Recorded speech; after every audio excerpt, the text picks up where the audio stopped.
Good morning बच्चों। हम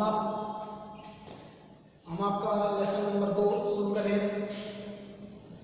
ये लेसन नंबर 2 का 19वां वीडियो है। सॉल्यूशन लेसन का नाम है। आज पढ़ेंगे हम असामान्य द्रव्यमान। असामान्य द्रव्यमान का मतलब है कि किसी भी यौगिक का द्रव्यमान या तो अधिक हो सकता है या कम हो सकता है। ये कम और अधिक कैसे होगा? कोई भी विलयन है उसका द्रव्यमान या तो अधिक प्राप्त होगा या आपको कम प्राप्त होगा। देखो, जब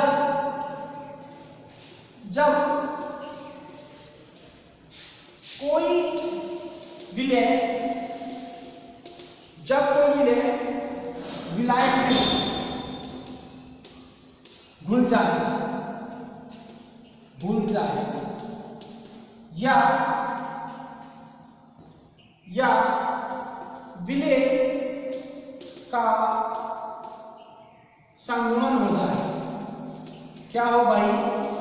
देखो, या तो विलय है जो विलायक में घुल जाए या फिर विलय का संगुणन हो जाए तो द्रव्यमान या तो कम प्राप्त होगा या अधिक प्राप्त होगा। या तो द्रव्यमान कम प्राप्त होगा या अधिक प्राप्त होगा।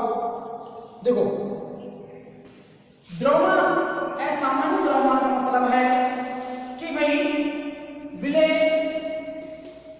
का संगुणन और विलय का वियोजन। विलय का संगुणन और वियोजन। भाई संगुणन का मतलब है जुड़ना और वियोजन का मतलब है टूटना। समझ आ रहा है आपको? संगुणन का मतलब है जुड़ना और वियोजन का मतलब है टूटना। देखो, यदि विलय का संगुणन या फिर वियोजन नहीं होता है तो द्रव्यमान जैसा का तैसा ही रहता है, ये कम या अधिक नहीं हो सकता। लेकिन क्या होता है, जब विलय का विलायक में संगुणन हो जाए या फिर विलय का विलायक में वियोजन हो जाए तो फिर द्रव्यमान या तो कम प्राप्त होगा या अधिक प्राप्त होगा। इसे ही हम कहेंगे असामान्य द्रव्यमान। क्या कहेंगे भाई? असामान्य द्रव्यमान कहेंगे। सुन लो एक बार ध्यान से। जब विलय को विलायक में घोला जाता है तो विलय का वियोजन या संगुणन होने पर द्रव्यमान या तो निम्न प्राप्त होगा या फिर उच्च प्राप्त होगा। इसे ही कहा जाता है असामान्य द्रव्यमान। क्या कहा जाता है भाई? असामान्य द्रव्यमान कहा जाता है। ठीक है, तो नोट करो। जब विलय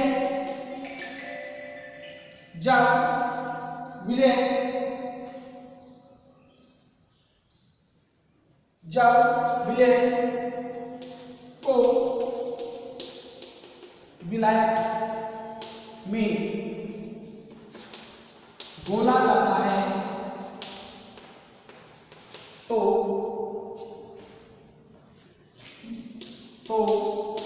विलय का संगुणन या वियोजन होने पर संगुणन या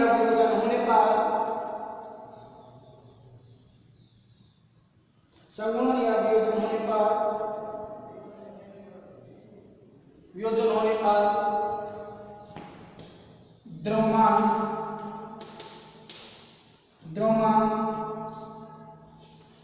निम्न या उच्च प्राप्त होता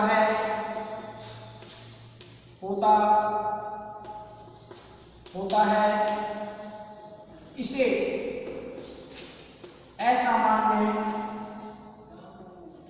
असामान्य द्रव्यमान कहते हैं। असामान्य द्रव्यमान कहते हैं।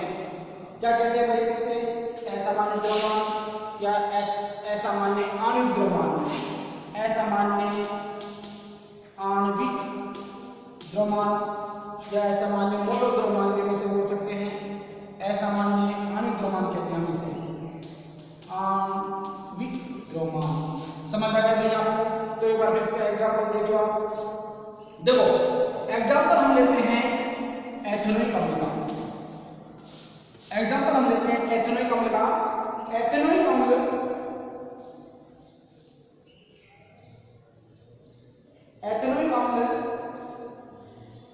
का समूहन हो जाता है तो यह हाइड्रोजन बॉन्ड बनाता है।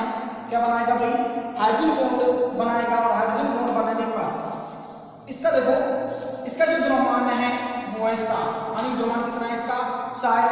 जब एथेनॉइक अम्ल के दो अणु जुड़ जाएंगे तो इसका टोटल द्रव्यमान कितना हो जाएगा? दोनों का 120 हो जाएगा। देखो कैसे?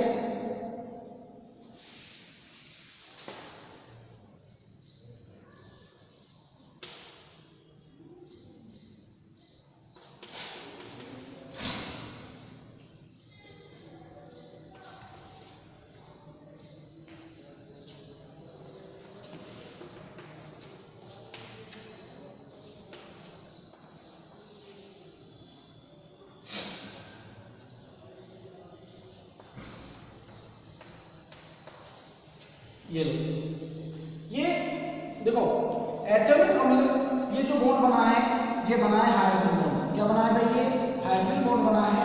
और हाइड्रोजन बॉन्ड बनने के कारण इसका क्या हो जाता है? संघनन हो जाता है। एथेनॉइक अम्ल के दो अणु आपस में जुड़ जाते हैं। एक एथेनॉइक अम्ल के अम्ल का आणविक द्रव्यमान है 60 और दोनों का आणविक द्रव्यमान जब दो जुड़ गए तो इसका आणविक द्रव्यमान हो जाता है 120। तो आपको समझ आ गया होगा।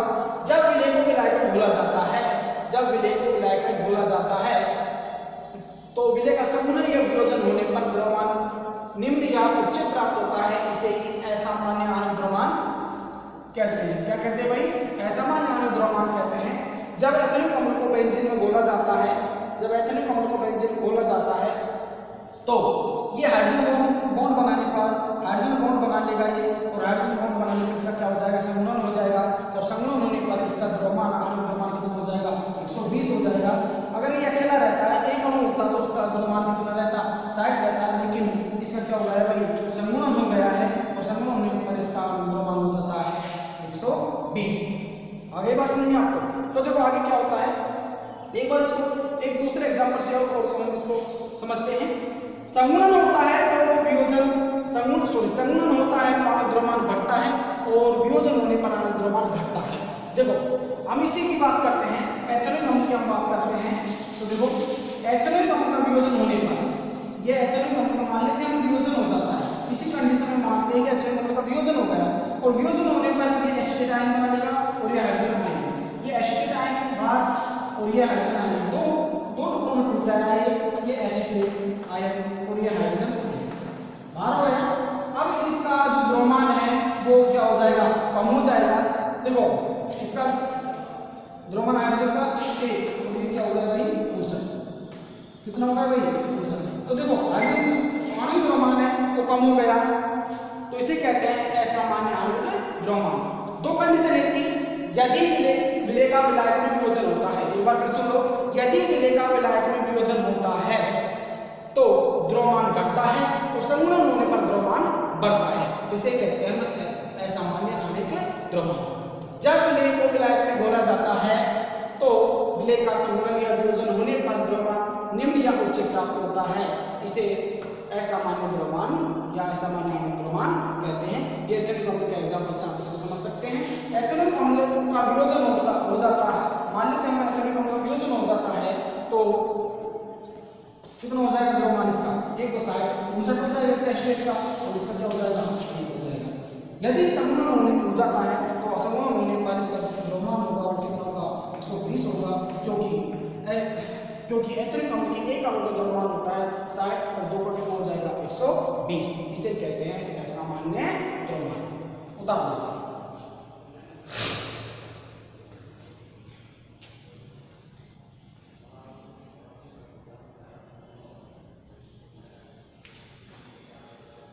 उतारो इसे।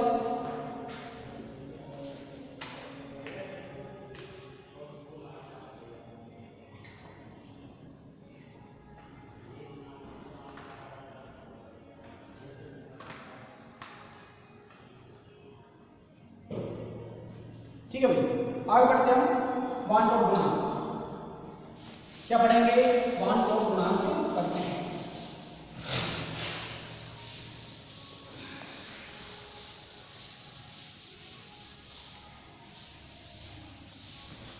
वांट ऑफ गुणांक, वांट ऑफ गुणांक।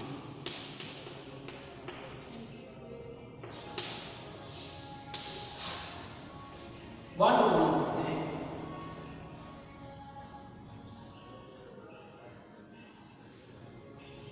तो देखो, वांट ऑफ नामक वैज्ञानिक ने असामान्य द्रव्यमानों को समझाने के लिए या असामान्य अणु द्रव्यमानों को स्पष्ट करने के लिए एक गुणांक दिया जिसे वांट ऑफ गुणांक कहते हैं। इसे स्मॉल आई से व्यक्त करते हैं। देखो देखो, इसमें असामान्य आणविक द्रव्यमान को स्पष्ट करने के लिए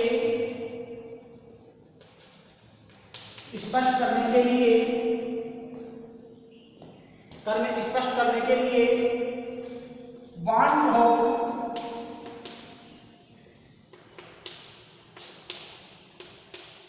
गुणांक वांट ऑफ नामक वैज्ञानिक ने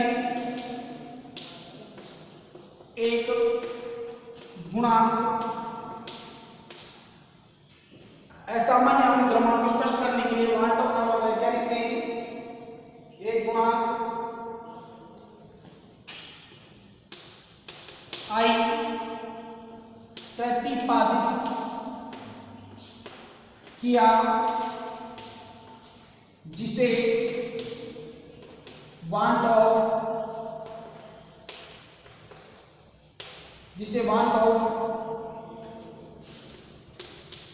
गुणांक कहते हैं। वांट ऑफ गुणांक कहते हैं। तो भाई वांट ऑफ गुणांक क्या है? वांट ऑफ गुणांक आई है जिसे स्मॉल आई है। ये किसने दिया? वांट ऑफ गुणांक वैज्ञानिक ने दिया। उन्होंने क्या कहा?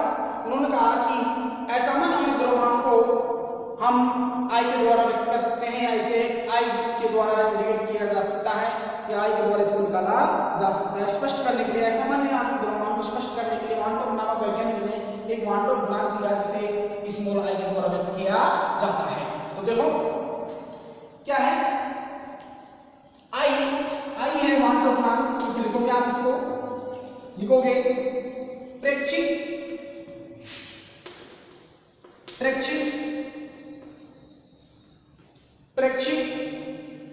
अणुसंख्यक गुणधर्म, अणुसंख्यक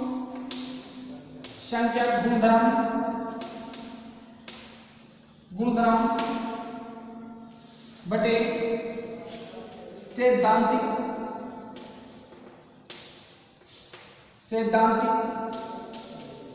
अणुसंख्यक गुणधर्म। भाई हम अणुसंख्यक गुणधर्म कर चुके हैं। अब ये क्या कह रहा है? प्रेक्षित अणुसंख्यक गुणधर्म और सैद्धांतिक अणुसंख्यक गुणधर्म, प्रैक्टिकली और थ्योरेटिकली। प्रैक्टिकली अणुसंख्यक गुणधर्म और थ्योरेटिकली अणुसंख्यक गुणधर्म, प्रेक्षित और सैद्धांतिक। ये थ्योरेटिकली है और ये प्रैक्टिकली है, यानी ये प्रायोगिक है और इसको हम सैद्धांतिक बोल सकते हैं। इसको हम प्रायोगिक बोल सकते हैं, इसको हम सैद्धांतिक बोल सकते हैं। ये प्रयोग के द्वारा निकाला जाता है और ये सैद्धांतिक ये वर्बली यानी वैज्ञानिक के द्वारा दिया जाता है। ठीक है, आगे देखो, आई बराबर प्रेक्षित अणुसंख्यक गुणधर्म बटे सैद्धांतिक अणुसंख्यक गुणधर्म। आई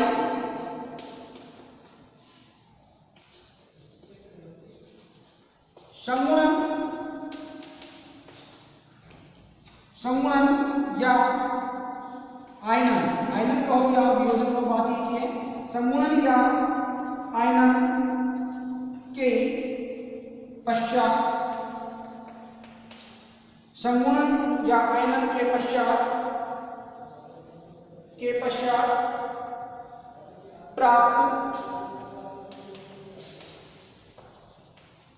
प्राप्त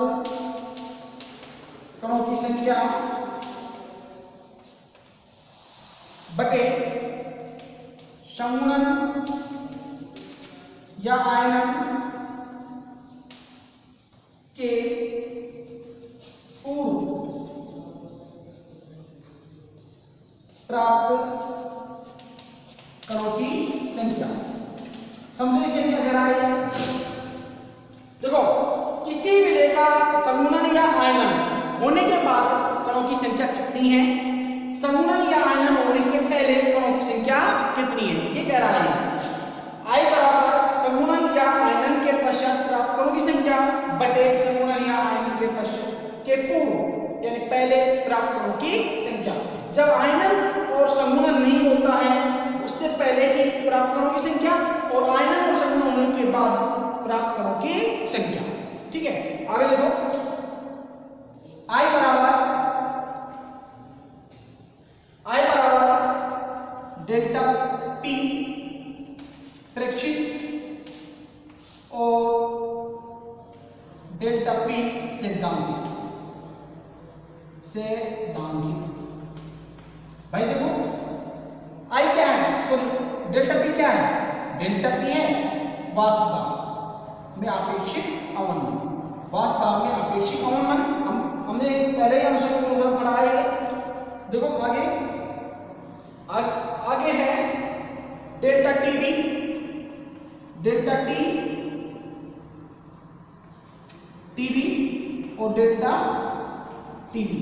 देखो, डेल्टा टीवी प्रेक्षित और डेल्टा टीवी सिद्धांत। क्या है भाई डेल्टा टीवी? डेल्टा टीवी है क्वथनांक में उन्नयन, क्वथनांक में उन्नयन। आगे देखो, डेल्टा टी एफ हिमांक अवनमन, डेल्टा टी एफ है प्रेक्षित बटे डेल्टा टी एफ सिद्धांत। कितना गुणधर्म हो गए भाई? वास्तव में अपेक्षित अवनमन, वास्तव में अपेक्षित अवनमन प्रेक्षित और वास्तव में अपेक्षित अवनमन सैद्धांतिक।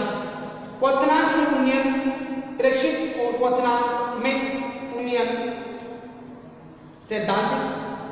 हिमांक अवनमन प्रेक्षित और हिमांक अवनमन सैद्धांतिक बराबर। देखो आगे क्या आता है? देखो, पहला जो गुणधर्म था आपका वो था आप वास्तव में अपेक्षित अवनमन, दूसरा गुणधर्म था आपका क्वथनांक उन्नयन, तीसरा था हिमांक अवनमन और चौथा आपका था आंशिक गुणधर्म पार्श्व धातु। तो ये था पाई प्रेक्षित और पाई सिद्धांत। या आपके चार आंशिक गुणधर्म हो गए। इतना होता है इसमें।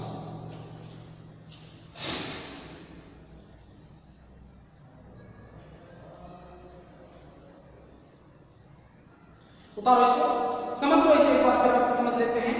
भाई वानटॉप नामक वैज्ञानिक ने एक गुणांक दिया जिसे वानटॉप गुणांक कहते हैं। इसे स्पष्ट करने के लिए दिया था, ये दिया था असामान्य आयन द्रव्यमान को स्पष्ट करने के लिए वानटॉप नामक वैज्ञानिक ने गुणांक दिया जिसे आयन द्वारा व्यक्त किया जा सकता है और इसे कहते हैं वानटॉप गुणांक। तो वानटॉप गुणांक बराबर प्रेक्षित आनुषंगिक गुणधर्म बटे सैद्धांतिक आनुषंगिक गुणधर्म।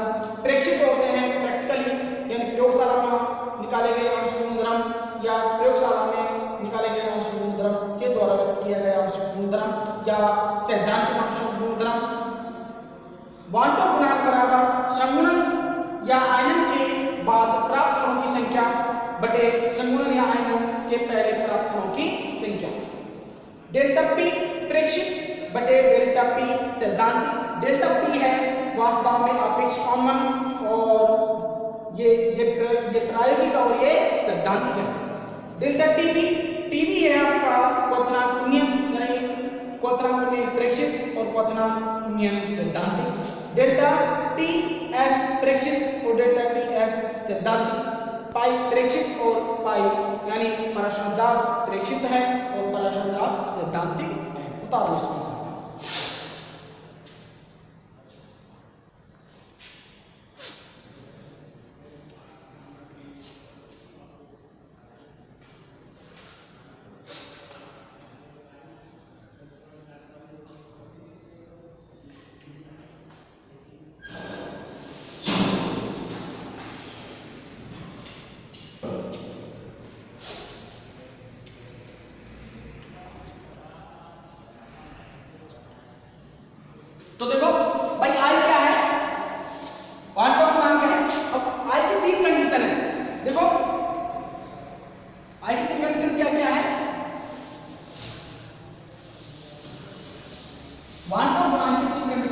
हैं और ये आपके एग्जाम में आने लायक है, तो याद कर लेना। देखो क्या है भाई, i बराबर 1 है। यदि i बराबर 1 है, यदि i बराबर 1 है तो देखो विलेय का विलयन में, यदि i बराबर 1 है तो विलेय का विलयन में संगुणन या वियोजन नहीं होता है। क्वेश्चन क्या आएगा आपका, यदि i बराबर 1 है तो क्या होगा, या i बराबर 1 है तो विलेय का विलयन में क्या होगा, संगुणन होगा या वियोजन होगा। देखो i is greater than 1, i is greater than 1, तो क्या लिखोगे आप, विलेय का आयनन होता है, आयनन होता है। ये 3 कंडीशन आप याद रखना भाई, ये मोस्ट है, एग्जाम में पूछ सकता है आपसे 1 नंबर पे वो। i बराबर 1 है तो विलेय का विलयन में संगुणन या वियोजन नहीं होता है, और i is greater than 1 है तो विलेय का आयनन होता है, और i is less than 1, i is less than 1 तो विलेय का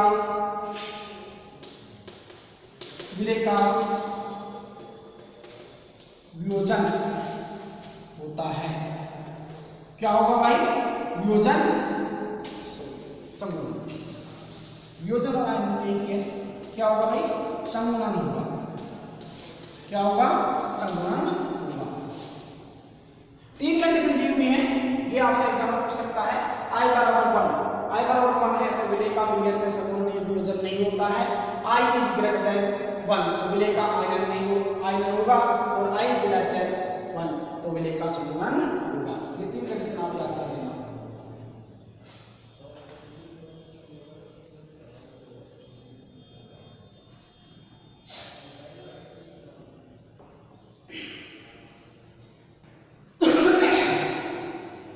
देखो आगे, विलयन का विलयन में संगुणन या आयनन होने पर अनुशक्ति समीकरण निम्न प्रकार बदल जाते हैं। तो कैसे कैसे बदलते हैं ये,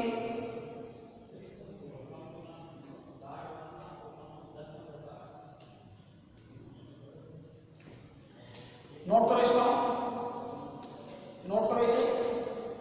विलेय का विलयन में संगुणन या वियोजन होने पर, विलेय का विलयन में संगुणन या वियोजन होने पर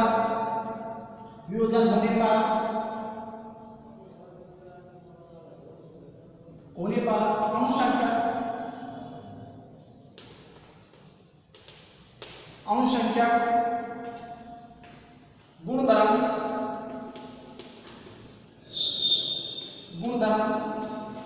के सामान्य समीकरण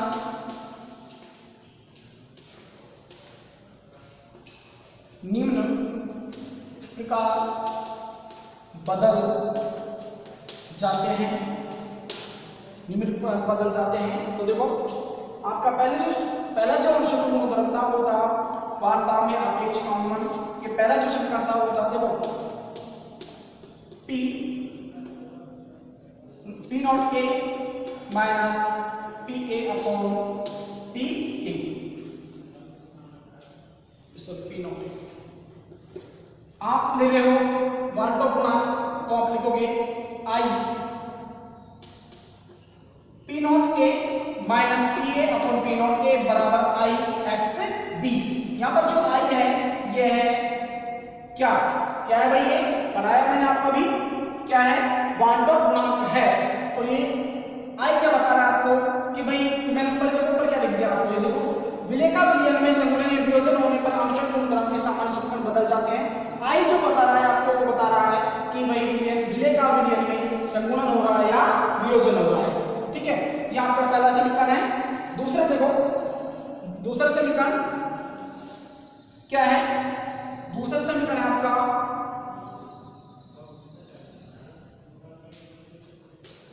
डेल्टा टी बी एम बराबर आई के बी आई के बी एम है भैया पर मोललता है। क्या है ये? मोललता है, विलियम की मोललता। ठीक है, आगे नोट करो इसे। M B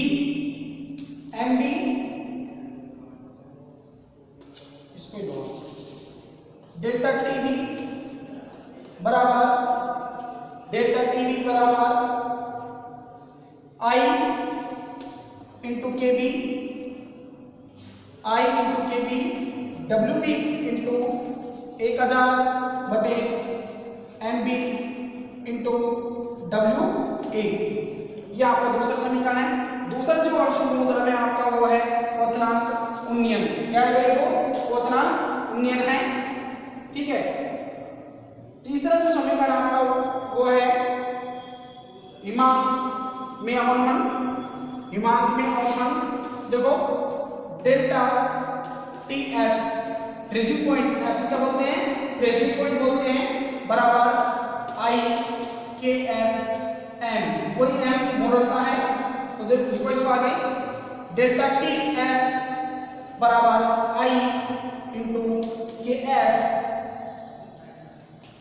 into W B into 1000 M B into W A. Same समीकरण है, फर्क आता है बस फ्रीजिंग पॉइंट का आता है। चौथा जो समीकरण है आपका है प्रश्न दाब का है। चौथा समीकरण प्रश्न दाब का समीकरण क्या है? देखो पाई प्रश्न दाब है। प्रश्न दाब को किससे इंडिकेट करते हैं? पाई से करते हैं। पाई बराबर आई सी आर टी। मैं आपको फिर बता देता हूं, आई है जो बता रहा है आपको विलेय का विलयन में संगुणन होगा या वियोजन होगा। आई क्या बता रहा है? विलेय का विलयन में संगुणन होगा या वियोजन होगा। तो देखो नोट करो इसे, पाई बराबर आई इंटू